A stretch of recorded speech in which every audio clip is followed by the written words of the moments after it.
रविवार को operation midnight hammer के जरिए अमेरिका ने ईरान की न्यूक्लियर साइट को तबाह कर दिया। अमेरिका ने फोर्डो और नतांज पर 30,000 पाउंड के 1 दर्जन से ज्यादा GBU-57 बम बंकर बस्टर गिराए। वहीं इस्फहान और नतांज पर 30 टॉम हॉक क्रूज मिसाइलें भी दागी। इन्हें 400 मील दूर अमेरिकी पनडुब्बी से लॉन्च किया गया। इस पूरे ऑपरेशन में 75 प्रिसीशन गाइडेड हथियारों का इस्तेमाल किया गया। 125 एयरक्राफ्ट ने हिस्सा लिया। Fighter jets, refuelling tanker, stealth विमान शामिल हुए। रिपोर्ट्स में सामने आया कि अमेरिका ने पिछले 2 सालों से चल रही तैयारी की किसी को भनक तक नहीं लगने दी और तीनों न्यूक्लियर साइट्स के बारे में जानकारी जमा की। अमेरिका अभी की ही तरह किसी मौके की तलाश में था। इजराइल ईरान युद्ध में उसे जैसे मौका मिला उसने इस साइट्स पर हमला कर दिया। अमेरिका ने हमले की जल्दबाजी न दिखाते हुए इस ऑपरेशन को छिपाने के लिए भ्रम पैदा किया। पहले डोनाल्ड ट्रंप ने ईरान को 14 दिन की मोहलत दी। कुछ B-2 बॉम्बर्स को जानबूझकर वेस्ट की ओर भेजा गया। ये मूवमेंट इसलिए जिससे ये केवल एक सैन्य अभ्यास लगे। मौका मिलने पर असली हमला ईस्ट से किया गया।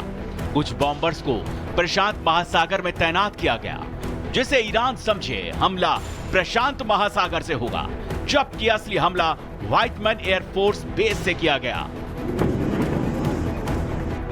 अमेरिकी अधिकारियों के मुताबिक ईरान की वायु सुरक्षा अमेरिका की इस चाल से अनजान रही। किसी भी रडार या मिसाइल रक्षा प्रणाली ने इन बॉम्बर्स विमानों को ट्रैक तक नहीं किया।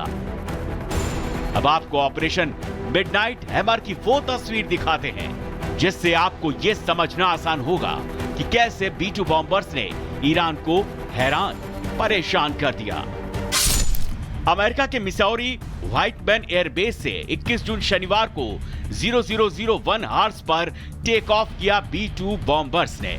सभी विमानों को हवा में रिफ्यूल किया गया क्योंकि 17 घंटे का लंबा सफर था। 21 जून को 1700 आवर्स पर आसमान में अमेरिका के सेंटॉम कमांड से B-2 बॉम्बर्स को सपोर्ट मिला। 1700 आवर्स पर ही अमेरिका ने समुद्र से टॉम हॉक मिसाइल भी लॉन्च कर दी। 1800 आवर्स पर अमेरिका के B-2 बॉम्बर्स और बाकी विमान ईरान की सीमा में दाखिल हुए। 1840 आवर्स से 1900 आवर्स के बीच बॉम्बर्स ने हमला कर दिया। 1930 आवर्स पर बॉम्बर्स ने ईरान की सीमा छोड़ दी। इसके बाद 17 घंटे के लंबे सफर के लिए एक बार फिर विमानों को हवा में रिफ्यूल किया गया और 22 जून को सभी विमान सुरक्षित व्हाइटमैन एयरफोर्स बेस पर लौट आए। हमले से पहले इजराइल ने 9 दिनों तक ईरान की मिलिट्री इंफ्रास्ट्रक्चर को कमजोर किया था। वो लगातार ईरान पर हमले कर रहा था। इजराइल ने 21 जून की रात भी ईरान पर ही हमले कर दिए, जिससे ईरान उन हमलों का जवाब देने में व्यस्त रहा और अमेरिका को हमले का समय मिल गया। वहीं इजराइल की ओर से ऐसा माहौल बनाया गया कि अमेरिका अभी उसके साथ खुलकर नहीं आ रहा। इसको लेकर कई बयान भी सामने आए, लेकिन इन सब के बीच अमेरिका ने ईरान पर सरप्राइज अटैक करके खामने को हैरान कर दिया। Report Republic Bharat. और अब चलिए 11 दिनों की जंग में इस वक्त की सबसे बड़ी खबर, अब तक की सबसे बड़ी खबर मैं आपको बताने वाला हूं। हमले के बीच में ईरान के विदेश मंत्रालय का एक बड़ा बयान सामने आया है। कहा है कि परमाणु कार्यक्रम जारी रहेगा। ईरान कह रहा है कि नहीं रोकेंगे, हम अपना परमाणु कार्यक्रम जारी रखेंगे, बनाएंगे हम परमाणु। फसाद की जड़ जहां से ये पूरा युद्ध शुरू हुआ, अब ईरान कह रहा है कि हम अपना परमाणु कार्यक्रम जारी रखेंगे, हम परमाणु बनाएंगे।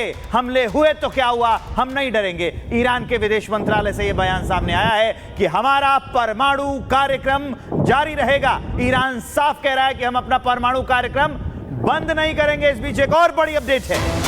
बड़ी खबर आ गई है जहां पे ईरान ने अमेरिका इजराइल को दी है धमकी। दुश्मनों के लिए भयानक रात आने वाली है। ईरान कह रहा है हमारे दुश्मनों को भुगतना होगा अंजाम। ये ईरान की ओर से जारी बयान में कहा गया है। तो जिस तरीके से कल अमेरिका की ओर से ईरान की न्यूक्लियर साइट्स को टारगेट किया गया, इसके बाद ईरान की ओर से लगातार चेतावनी धमकियां दी जा रही हैं और ये कहा गया है अब कि हमारे दुश्मनों को भुगतना होगा अंजाम। उनके लिए भयानक रात आने वाली है, ईरान कह रहा है, यानी कि ईरान पलटवार करेगा, इसमें कोई दो राय नहीं बची अब। हालांकि वो हमला कैसा होगा, कितना बड़ा पलटवार होगा, प्रहार कैसा होगा, इस पर नजरें लगी हुई हैं, लेकिन ईरान की ओर से साफ कर दिया गया कि दुश्मनों के लिए भयानक रात आने वाली है।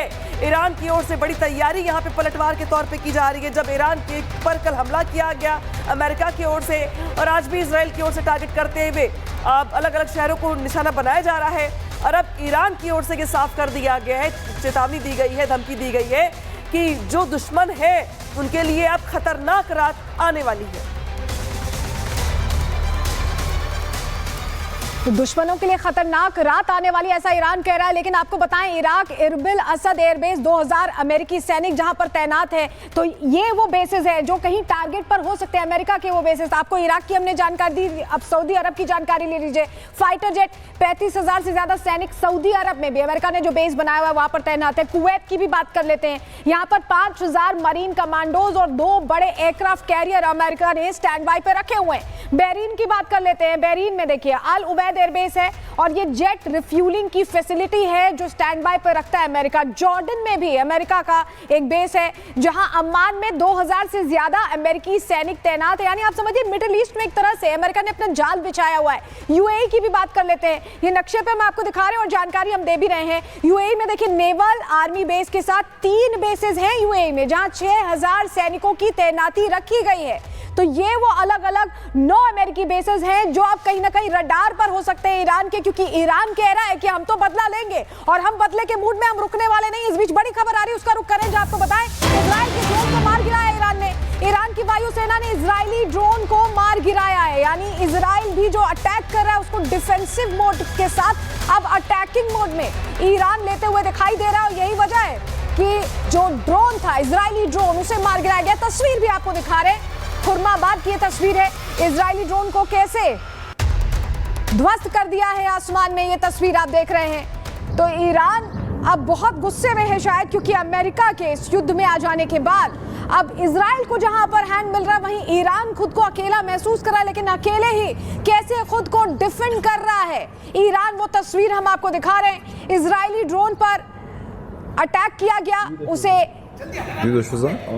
उसे समझा गया कि कहां पर ये अटैक होने की कोशिश हो रही है और तुरंत डिफेंस मैकेनिज्म एक्टिव हुआ।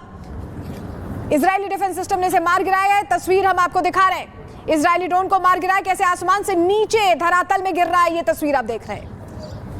लेकिन इस बीच सवाल ये खड़े होते कि जिस तरीके से कल अमेरिका की ओर से ईरान के न्यूक्लियर साइट्स पर ताबड़तोड़ हमले किए गए, ईरान के पास अब विकल्प क्या क्या बचे हुए, ईरान क्या कुछ कर सकता है, ये जानना भी आपके लिए बहुत जरूरी है। देखिए खामनेई के पास कितने विकल्प बचे हैं। पहला विकल्प क्या है, ईरान के परमाणु मिशन पर स्थायी रोक लगाए, ये ईरान को साफ साफ पहले अमेरिका भी कह चुका है। यूएन के जरिए शांति समझौता पर हस्ताक्षर करे, ये ईरान के पास विकल्प बचा हुआ है। जो तीसरा विकल्प है वो क्या है, सत्ता छोड़कर रूस की शरण में चले जाए, क्योंकि रूस पहले से ही ईरान का समर्थन कर रहा है। अमेरिका इजराइल के खिलाफ युद्ध लड़े, ये भी उसके पास विकल्प है कि भाई कुछ ना बचे तो वो युद्ध लड़े, इजराइल के खिलाफ भी और अमेरिका के खिलाफ भी। लेकिन इन सब विकल्पों में से ईरान की ओर से क्या विकल्प चुना जाएगा, ये अपने आप में सवाल है। इस बीच बड़ी बात यहां पर है कि पश्चिम एशिया में बिगड़ते हालात को देखते हुए यूएनएससी की आपातकालीन बैठक हुई है और बैठक में मंथन का मुद्दा ईरान पर रहा है, जहां पे ईरान पे अमेरिका का हमला हुआ था। हमले को लेकर किस देश का आखिर रुख क्या रहा इस मीटिंग में, रिपोर्ट में समझाते हैं।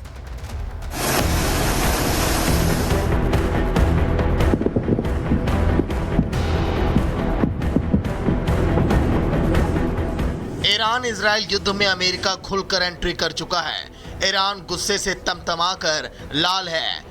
ट्रंप का साथ मिलते ही इजराइल भी पहले से ज्यादा आक्रामक है, जिसकी तस्वीरें एक दूसरे पर भीषण अटैक के रूप में सामने आ रही हैं।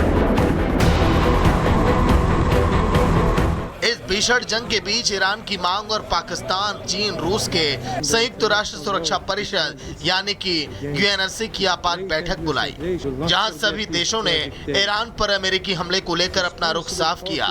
यूएन की बैठक में इजरायली दूत गदगद नजर आए और कहा कि दुनिया को ईरान के परमाणु साइट्स पर हमले के लिए अमेरिका को धन्यवाद देना चाहिए। ईरान के परमाणु केंद्रों पर हमला करने के बाद अपना पक्ष अमेरिका ने भी रखा और कहा ईरान के परमाणु संवर्धन को रोकने के लिए निशाना बनाया वो समय आ गया जब संयुक्त राज्य अमेरिका अपने सहयोगी की रक्षा के लिए और अपने नागरिकों और हितों की रक्षा के लिए निर्णायक कार्रवाई करे।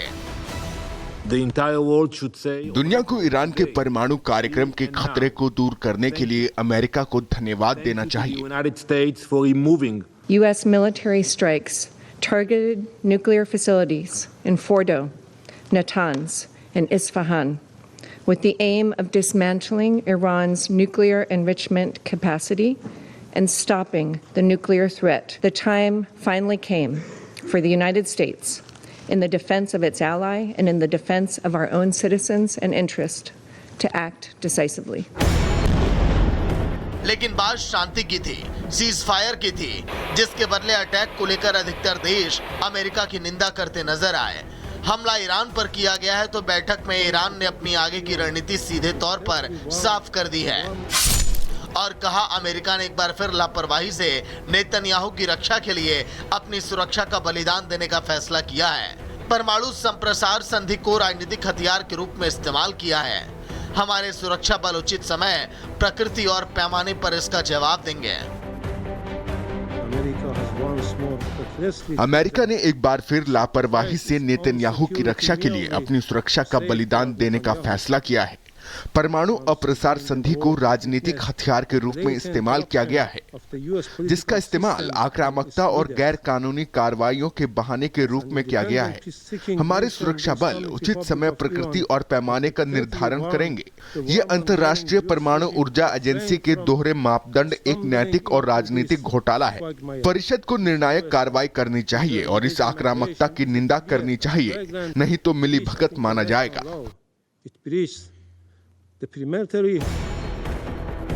रूस खुलकर इस जंग में ईरान के साथ खड़ा नजर आ रहा है। यूएनएससी की बैठक में भी अमेरिकी हमले की निंदा की और ईरान में तत्काल युद्ध विराम की अपील की है। साथ ही कहा कि अमेरिका ने ईरान पर हमला कर जंग छेड़ दी है। कोई नहीं जानता कि इसके क्या परिणाम होंगे। बैठक में चीन और पाकिस्तान ने भी अपना रुख साफ किया। चीन ने कहा कि संयुक्त राष्ट्र चार्टर अंतर्राष्ट्रीय कानून और ईरानी अधिकार का उल्लंघन है। वहीं पाकिस्तान अमेरिका के बदले इजरायल को टारगेट करता नजर आया और ईरान पर इजरायली हमले को मूर्खतापूर्ण बताया। इजरायल और अमेरिका एक दूसरे के साथ हैं, ये पूरी दुनिया के सामने आ चुका है, लेकिन अब सबकी निगाहें ईरान पर टिकी हैं कि उसका अगला कदम क्या होगा। साथ ही नजर उन देशों पर भी है जो अभी तक ईरान के साथ खड़े नजर आ रहे हैं।